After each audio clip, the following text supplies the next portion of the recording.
Hello everyone, welcome back to our YouTube channel C A leader. तो last lecture में अपन ने time of supply complete किया था। आज के लेक्चर में अपन वैल्यू ऑफ सप्लाई कंप्यूट करेंगे, वैल्यू ऑफ सप्लाई कैलकुलेट करना सीखेंगे और वैल्यू ऑफ सप्लाई का कॉन्सेप्ट सीखेंगे। तो वैल्यू ऑफ सप्लाई, ये आपको आईटीसी वाला जो क्वेश्चन आएगा 8 मार्क्स का, फर्स्ट क्वेश्चन कंपलसरी क्वेश्चन, उसके अंदर काम आएगा आपका। इस पर अलग से क्वेश्चन आ सकता है 8 नंबर का, 6 नंबर का। तो आपको उसके लिए भी इसको प्रिपेयर करना है और फ्री के नंबर है। इससे आसान चैप्टर नहीं है पूरे जीएसटी के अंदर। ये आपका एग्जामिशन से भी इजी चैप्टर है, सबसे इजी चैप्टर है, सबसे इजीएस्ट चैप्टर कह सकते हैं आपका पूरे सीए इंटर के सिलेबस का। तो इसके अंदर आपको 3 सेक्शन है, सेक्शन 15(1), 15(2) और 15(3). इन तीनों की वैल्यू ऐड करनी है, तो आपका वैल्यू ऑफ सप्लाई आपको इजीली मिल जाएगा। तो सबसे पहले अपन स्टार्ट करते हैं सेक्शन 15(1) से। 15(1) अपने को बताता है कि एक्चुअली में अपन कितना पेड करेंगे सप्लाई के लिए। वैल्यू ऑफ सप्लाई कैलकुलेट करने का मेन रीज़न यही है कि अपन कितना सप्लायर को अपन पे कर रहे हैं, यानी एक्चुअली में अपन सप्लायर को कितना पेड करेंगे। सेक्शन 15(1) में इतना ही। अब सेक्शन 15(2), जो इस चैप्टर की मेन सेक्शन है, सेक्शन 15(2), इसके 5 क्लॉज है, ए से लेके ई तक। इसका मतलब ये अपन वैल्यू में क्या क्या इंक्लूड करेंगे, अपने को वैल्यू ऑफ सप्लाई में क्या क्या चीज़ें इंक्लूड करनी रहेगी। तो क्लॉज ए अपना बताता है सारे ड्यूटीज़ एंड टैक्सेस, इसका जो भी अपने टैक्सेस रहेंगे, ऑक्ट्राई ड्यूटीज़ रहेंगी, कुछ भी जो वैल्यू से रिलेटेड होगा, जो उसके प्राइस से रिलेटेड होगा, प्राइस से लिंक होगा, वो सारे टैक्सेस को अपन वैल्यू ऑफ सप्लाई में अंडर सेक्शन 15(2) ए में ऐड कर देंगे इसको।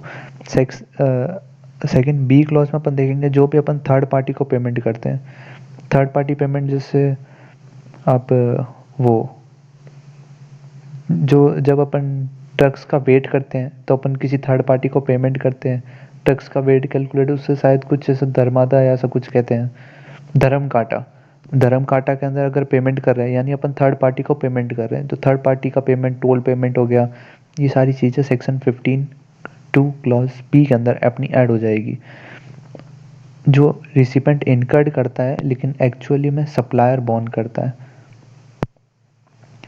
15(c) अपना इंसिडेंशियल एक्सपेंस का है, जिसके अंदर अपन सारे पैकेजिंग से रिलेटेड एक्सपेंसेस, प्रोडक्ट की लेबलिंग से रिलेटेड एक्सपेंस, उसकी डिज़ाइन से रिलेटेड, रॉयल्टी अगर पे करते हैं अपन वो, वारंटी अगर अपन कुछ देते हैं उसके एक्सपेंसेस, इंश्योरेंस करवाते तो उसका एक्सपेंसेस, धर्मादा वही धर्म काटा वाले एक्सपेंसेस, वेगिंग चार्जेस वही यानी वेट कराने के चार्जेस, फिर जो फ्राइट से रिलेटेड चार्जेस हो गए वो, या फिर प्री डिलीवरी अपने कुछ भी एक्सपेंस होते हैं वो सारे एक्सपेंस।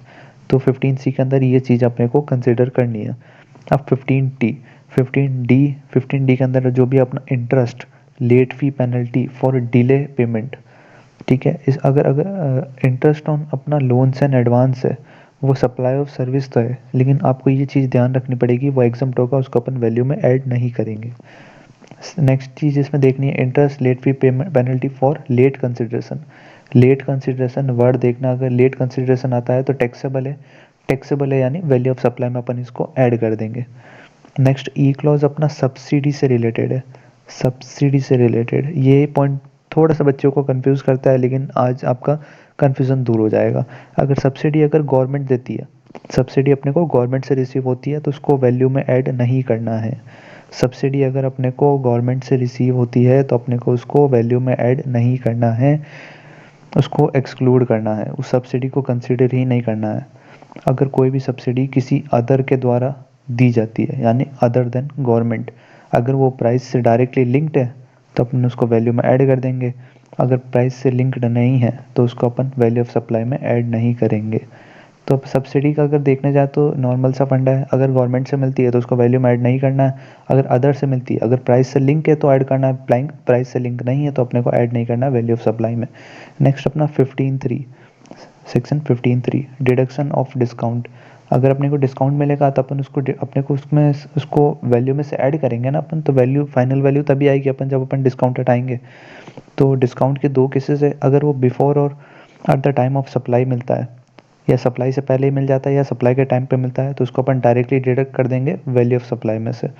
नेक्स्ट अगर अगर गिवन आफ्टर सप्लाई, सप्लाई करने के बाद में अगर अपने को डिस्काउंट रिसीव होता है, अगर वो एट द टाइम और बिफोर सप्लाई अगर वो एग्रीड था तो उसकी डिडक्शन अलाउड हो जाएगी, लेकिन वो इनवॉइस से लिंक्ड होना चाहिए और जो आईटीसी मिला उसको अपन रिवर्स कर देंगे। अगर एग्रीड नहीं है बिफोर सप्लाई, अगर एग्रीड नहीं था वो, तब अपन उसमें डिडक्शन नहीं लेंगे। तो चलिए इसका क्विकली फिर से देखते हैं। सेक्शन 15(1) जो एक्चुअली अपन को पे करना है वो सेक्शन 15(1) हो गया। 15(2) के 5 क्लॉज है। 15(2) अपने को बताता है अपन वैल्यू में क्या क्या इंक्लूड करेंगे। उसके 5 क्लॉज ए से लेके बी तक, ई तक। ए में अपन सारे ड्यूटीज एंड टैक्सेस देखेंगे, बी में अपन थर्ड पार्टी पेमेंट देखेंगे जो रिसिवेंट इनकर करता है लेकिन सप्लायर बॉन्ड करता है।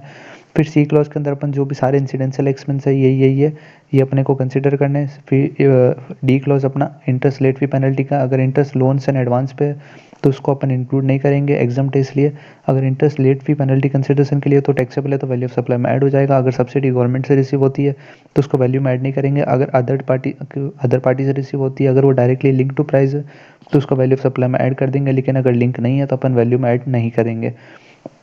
फिर अगर 15(3) देखने जाएँ तो डिस्काउंट अगर सप्लाई से पहले या at the time of supply अगर एग्रीड करते हैं अपन तो उसको डायरेक्टली डिडक्ट कर देंगे वैल्यू ऑफ सप्लाई में से।